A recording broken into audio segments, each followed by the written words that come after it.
Mbote Nabino, partout où vous allez kolanda biso na États-Unis, na moni bongo, maréchal Tito Mabwidi, message ne komaki, maréchal Tito, message ne komaki, donc les alliés, to bois kayangote, et côte en action, na Bosani, peut-être na 4 États-Unis, Freddy Mabila, yazali moko o yazali ko panza penza bemission na kati ya States na Aimé Lukeba, pasteur Aimé Lukeba, Ndingambote yayo yango wana mon pasteur, petit frère propre ya palais, tika nzambe abatela makambo zali ko sala eleka vraiment malamu.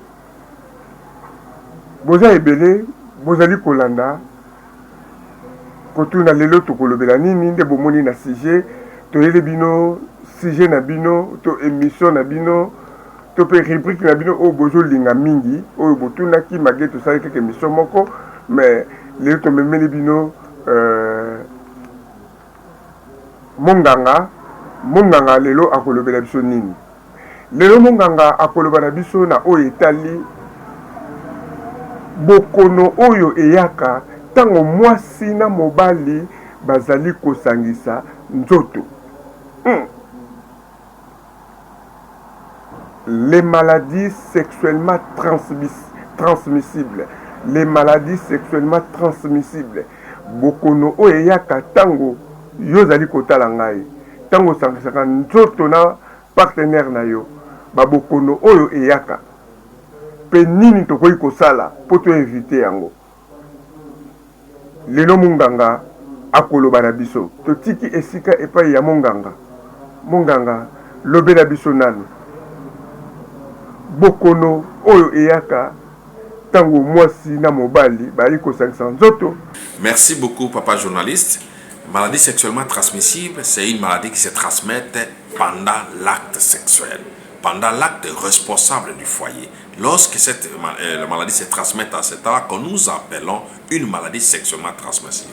Et ali kolobake non, maladie o bokono o ezalaka kosangana, kosangisana tango papa na mama ba kosangana, ezali ko se transmettre. Yango ni babengi yango maladie sexuellement transmissible.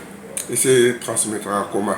Ezali ko se transmettre na lolenge ebele, mususu ezali na makila, mususu ezali na bapota oyo ba larve oyo ezali na ba infection surtout pa bandeko basi ba présentaka bilembo oyo muntu akomona ya liboso rougeur na lèvre na ye ya mibale akozala na mikusa na lèvre na ye ya wana oyo tobengi vulvigite. Et ce qui a prolongé tu vas te continuer na kati ya nzoto na ye babengi yango vaginite, akosentir des majeurs jusqu'à l'intérieur peu de douleur au niveau du vagin. À ce moment ezali mikusa donc banungu mususu na kati no tele kuko tamba na kati ya nzoto na ya mwasi yango tokobenga yango maladie qui sont infections qui sont vaginales ebimisaka ba perte blanche ebele ba perte blanche yango eza na couleur lokola miliki o basangisi pe ezali kokanga mama ndambo eza ba bilembo ozo kwa komona mais pendant maintenant ce qui est wana ezobingi va visiter infection au niveau ya zoto ya mwasi. Donc l'infection peut progresser au niveau ya col au tobengi cervicite. Et dans la col les à niveau col o ya kotala na nzoto ya vagin na col buso qui neta la matrice tobengi yango cervicite endocol et cervicite exocol. C'est une infection qui se localise au niveau du col.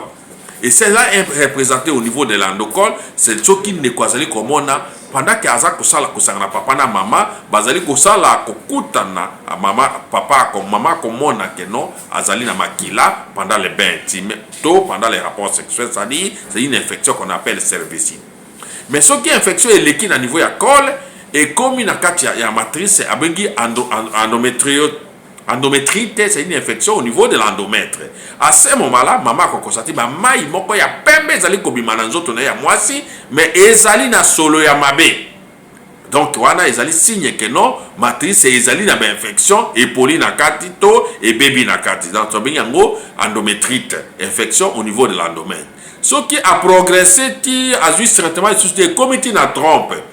Tobengi yango salpingite, infection au niveau des trompes, balobi trompe kangami. moyen pas botaté parce qu'il y a présence de salpingite.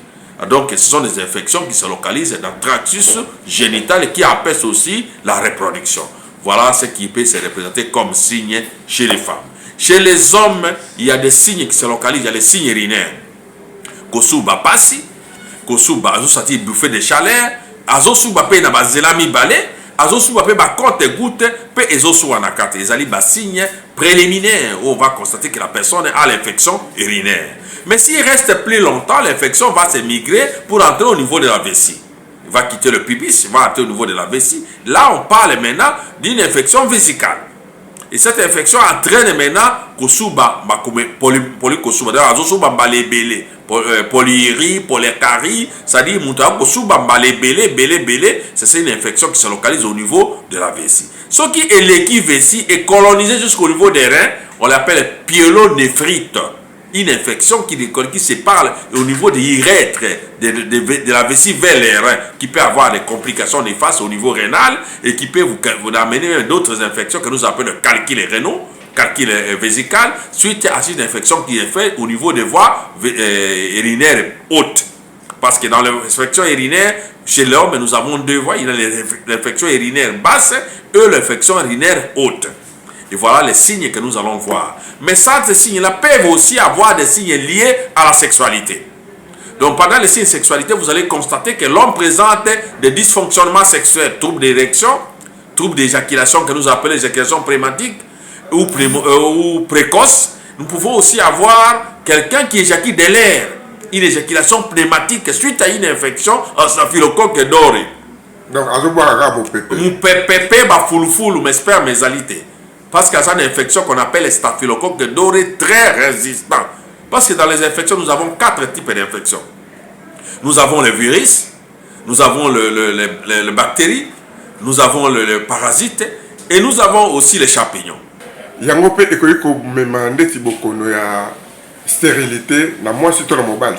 Merci beaucoup. Infection sexuellement transmissible ezali boulevard pour la stérilité, pour le cancer des cols, pour le cancer de la prostate et pour une maladie que nous appelons le virus de sida. Donc ezali nzela munene oyo mutoye moka fungolaka pona komema ka la cancer ya prostate, akakobela cancer des cols, to akuka kozwa maladie ya sida. Donc ezali libabe tango ndiko ko vivre une infection sexuellement transmissible ça kokutana munganga oyo esengeli pour asunga ye. Donc, mandeko ebele baza na problème de sexualité à cause d'une infection sexuellement transmissible. La prostate a développé ce qu'on appelle une prostatite, une infection au niveau de la glande prostatique. Mais pour la prostatique, à part les signes infectieux, vous allez voir que tant tu urines, ozoko suba masuba ou ezoko bimestra, matanga ya miel, on appelle ça dans la langue française spermatorée. Présence de liquide qui se forment de sécrétions mielâtres ou de pis pendant l'éjaculat qu'on appelle spermatorée. Donc, c'est un grand signe d'une prostatite qui est une infection qui se localise au niveau de la prostate. Et lorsque cette infection a été négligée, vous pouvez aussi avancer à développer ce qu'on appelle hypertrophie bénigne de la prostate. C'est-à-dire l'infection est entrée dans la prostate, ça, pas seulement sur la membrane qui enveloppe la prostate, mais aussi dans la glande prostatique. Et là, vous développez une augmentation du nombre de grandeur des cellules avec inflammation. Et c'est ce que nous appelons hypertrophie de la prostate.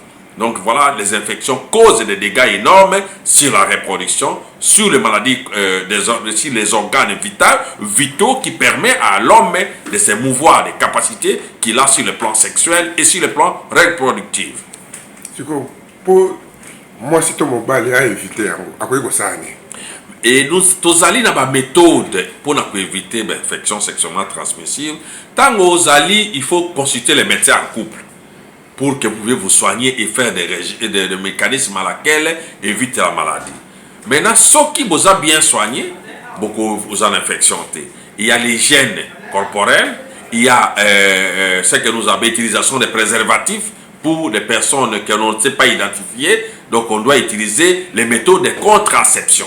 Et ces méthodes de contraception peuvent être plus, le préservatif peuvent empêcher que nous puissions être contaminés des rapports sexuels. Mais il y a aussi de certaines sécrétions vaginales, même si tu as porté le préservatif, tombera sur votre pubis, développera de picotements sur le pubis et des démangeaisons. Donc l'infection, il faut seulement se soigner pour éviter un rapport sexuel qui peut contaminer votre partenaire.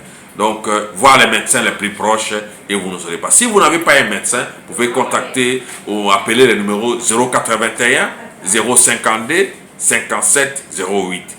081 052 57 08. C'est le numéro du médecin pour avoir de plus amples informations concernant votre santé de la reproduction sexuelle pour éviter également les infections sexuellement transmissibles. Merci. Toki monganga ndenge expliquer biso mi batela keba tant vous allez kosakisa nzoto na partenaire na yo oyebite est-ce que aza na microbe, est-ce que aza malade to pe makambo songolo pakala oyo monganga ameki ko expliquer biso sala keba milengela po vi ezali kaka moko. Ariette Mpezo ye alobi alingaka babenge mingi michuri na kanisa Olandi. Ntango ozali na papa mibatela e ntango na ntango soki omoni makambo oyo to basigne oyo monganga alobi yeba koluka mbango monganga apesi mpe numero na ye to yeba kobenga monganga ye akosunga yo. Nayebi ke bozali mingi bozali kolanda biso Nat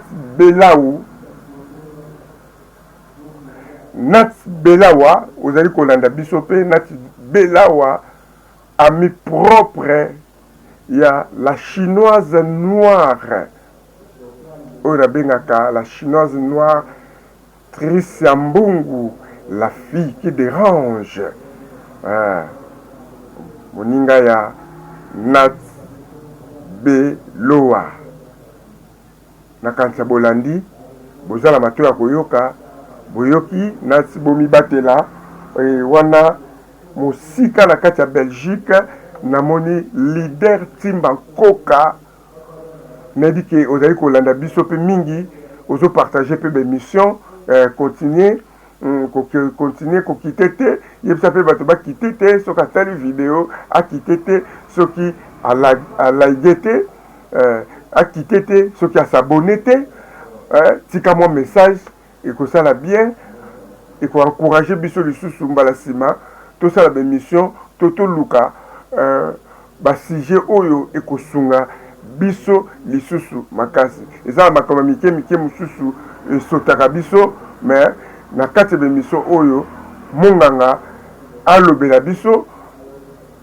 toujours abanda kosunga biso to baminganga banda koya kosunga biso na batoli nene lelo na kati ya Afrique du Sud mwana Afrique du Sud mwana Sudaf kwenda vutufuka kin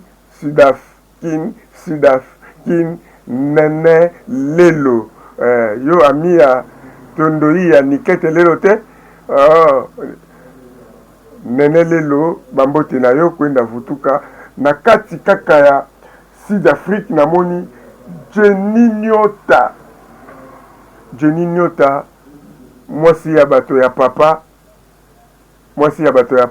la femme de quelqu'un Jenny Nyota vraiment Olandi panza émission pour bato ebele pe bayoka bazala édifier depuis bato pe s'abonner batinda bakoma ba message ekosala pe kitoko makasi Jenny Nyota tango na bi Jenny Nyota nakanisi petit na ngai Jenny Tambwe mwana papa fidèle Tambwe Jenny Tambwe na kati ya Canada boni basango ya Nathalie Masengu muluba ya solo mwana muluba mwasi ya fier mwasi ya talo mwasi ya bato ya papa mama ya bato ya bana Nathalie Masengo masengolize bango na kati ya Canada. Diem Kemusa ya Balbine, Diem Kemusa ya Balbine, les coordonnateurs ya chaîne Dimnet TV. Oizape ya biso kaka Dimnet TV, makambonde yango wana na pesi Diem Kemusa bambote kuna na France esika azali partager pe émission. Donc bos abonné boni basango ya Balbine. Balbini wetu ya biso moko mwasi ya pale na kuboya yo mwasi ya kitoko ya pembe mama bana na biso pona kusukisa na kei kopesa mbote na Afrika mujinga tokoloba merci na Afrika mujinga continent yaza monene Mbingazor eloba MG30 Mbingazor Afrika mujinga wetu continent ye soko lukie na Kinshasa bo monaka abimi na Brazzaville o lukie ka na Brazzaville yo na Luanda Afrika mujinga boni basango ya leki na yo Laetitia Maluta ya na Terry Laetitia Maluta motema ya pesa mbote